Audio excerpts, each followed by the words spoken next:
Hello friends, myself Manoj Jaglan. Welcome to my channel Jaglan academy. पिछले topic के अंदर हमने एंडोक्राइन जो ग्लैंड है वो पार्ट 1 स्टडी किया था। उसके अंदर हमने 4 ग्लैंड्स के बारे में स्टडी किया था: pituitary gland, pineal gland, thyroid gland और पैराथायराइड ग्लैंड। अभी पार्ट 2 के अंदर हम बची हुई जो नेक्स्ट ग्लैंड्स हैं, एंडोक्राइन ग्लैंड्स हैं, उनके बारे में स्टडी करेंगे। तो लेते हैं अभी नंबर 5 जो ग्लैंड है endocrine gland, adrenal gland. Adrenal gland का जो लोकेशन देखा जाए तो कहाँ पाई जाती है? किडनी के ऊपर पाई जाती है। हमारी राजमा शेप होती है किडनी, दोनों किडनियों के ऊपर एड्रिनल ग्लैंड पाई जाती है। ठीक है। उसके बाद में ये क्या होती है, किडनी की कैप का भी काम करती है। किडनी की कैप भी इसको बोल देते हैं। लोकेशन की बात करें तो कहाँ पाई जाती है? ये किडनी के ऊपर पाई जाती है, पोस्टीरियर सरफेस के ऊपर, और कैप भी इसको बोल देते हैं किडनी की। फंक्शन क्या करती है, ये काम क्या करती है? It help in stress management. जैसे हमारी बॉडी के अंदर स्ट्रेस मैनेजमेंट हो जाता है, दिमाग के अंदर स्ट्रेस मैनेजमेंट हो जाता है, तो उसको क्या है, बैलेंसिंग करने का ये काम करती है। और धीरे धीरे इसको क्या करती है, डिक्रीज करती है, और हमारे ब्रेन को और बॉडी को एक बैलेंस में, एक नॉर्मल लेवल के अंदर लेकर के आती है।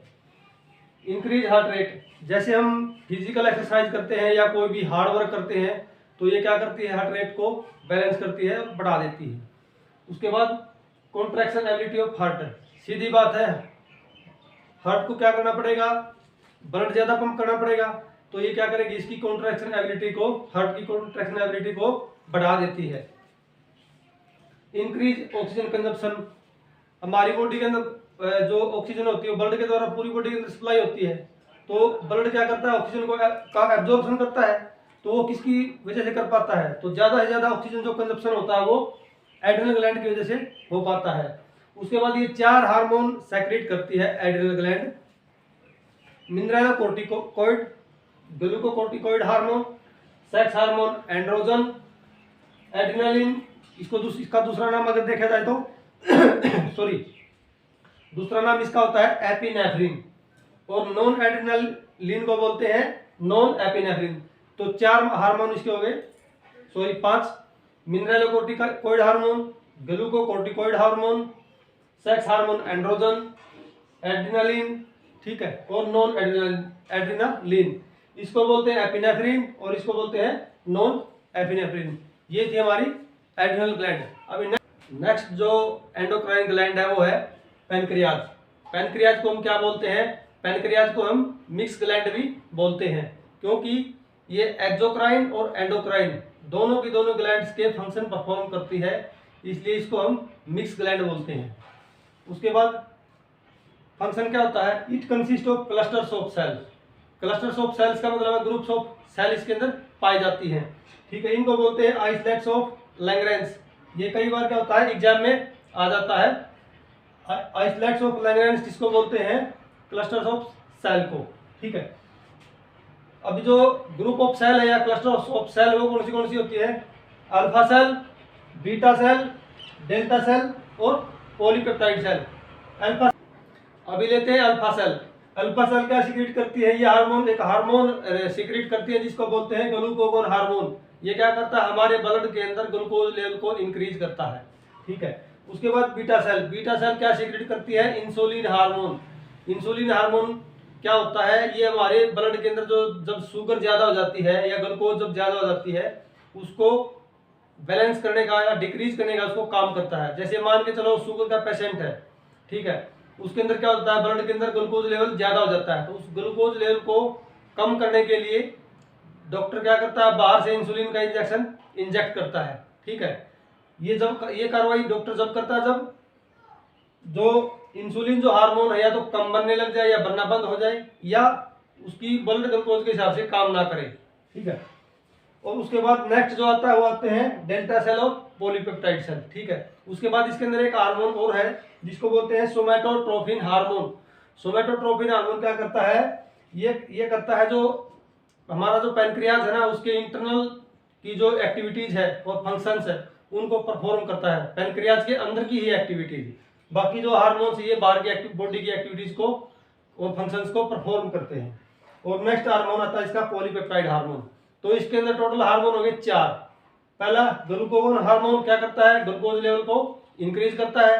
दूसरा हम हार्मोन का इंसुलिन, ये क्या करता है, ग्लूकोज लेवल को डिक्रीज करता है। उसके बाद सोमेटोट्रोपिन हार्मोन, ये क्या करता है, पैनक्रियाज की इंटरनल फंक्शन और एक्टिविटीज को परफॉर्म करता है। और नंबर 4 है इसका, ये है पैनक्रियाटिक पॉलीपेप्टाइड हार्मोन।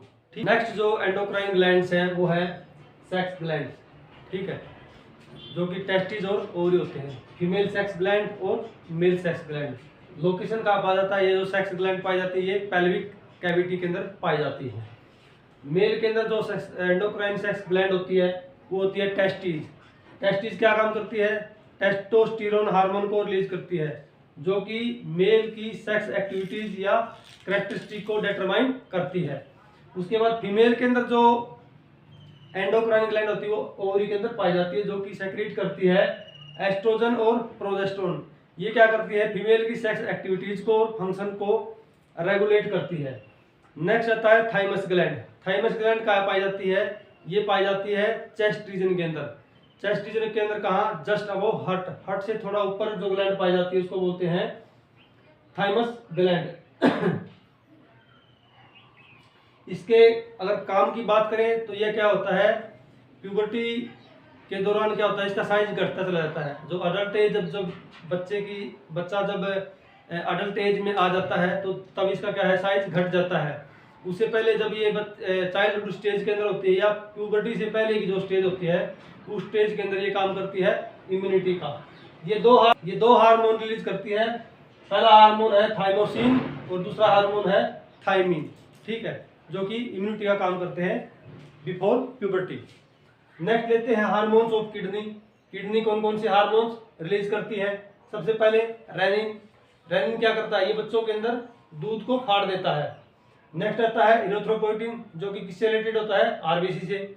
और नेक्स्ट आता है वो आता है 1,25 डाईहाइड्रो क्लोरोकैल्सिफेरॉल, ठीक है, क्या नाम इसका, 1,25 डाईहाइड्रो क्लोरोकैल्सिफेरॉल, ठीक है। इसके 3 हार्मोन हो गए, पहला रेनिन, दूसरा इरिथ्रोपोइटिन, तीसरा 1,25 डाईहाइड्रो क्लोरोकैल्सिफेरॉल। अभी लेते हैं हार्मोन्स ऑफ प्लेसेंटा। प्लेसेंटा होता कहाँ है, जब औरत प्रेग्नेंट होती है तो उसके गर्भ के अंदर क्या होता है, बच्चा होता है, और उस बच्चे की एक कवरिंग होती है, उस कवरिंग को बोलते हैं प्लेसेंटा, जो कि बच्चे की नाभि से जुड़ा होता है, ठीक है, तो उसको क्या बोलते हैं, प्लेसेंटा बोलते हैं। तो प्लेसेंटा 4 हार्मोन्स को रिलीज करता है। पहला क्या है, ह्यूमन कोरियोनिक गोनाडोट्रोफिन, ठीक है, क्या हार्मोन है प्लेसेंटा का, ह्यूमन कोरियोनिक गोनाडोट्रोफिन सॉरी। दूसरा है ह्यूमन प्लेसेंटल लैक्टोजन, क्या है, ह्यूमन प्लेसेंटल लैक्टोजन। अगर इसका दूसरा नाम बोले तो ह्यूमन कोरियोनिक सोमैटोमेमोट्रोफिन, ह्यूमन कोरियोनिक सोमैटोमेमोट्रोफिन। और तीसरा है एस्ट्रोजन और चौथा है प्रोजेस्टेरोन। तो ये जो प्लेसेंटा के हार्मोन्स कितने हो गए, 4 हार्मोन्स ये रिलीज करता है, ठीक है। उसके बाद में हार्मोन्स ऑफ हार्ट। हार्ट क्या करता है, ये हार्मोन्स रिलीज नहीं करता, ये फैक्टर रिलीज करता है। किसको रिलीज करता है, ये फैक्टर को रिलीज करता है। इस फैक्टर का जो नाम है वो उसको बोलते हैं ANP। क्या बोलते हैं, ANP, एट्रियल नेट्रोपेप्टाइड। क्या बोलते हैं, एट्रियल नेट्रोपेप्टाइड, ठीक है। तो यहाँ पर हमारे पूरे के पूरे जो एंडोक्राइन ग्लैंड्स हैं 10 या 11 जितने भी हैं कंप्लीट होती हैं। किसी भी स्टूडेंट का इनमें कोई क्वेश्चन है तो मुझसे कमेंट में पूछ सकता है। तो वीडियो को शेयर करें और सब्सक्राइब करें। Thanks for watching my video, keep learning and be happy.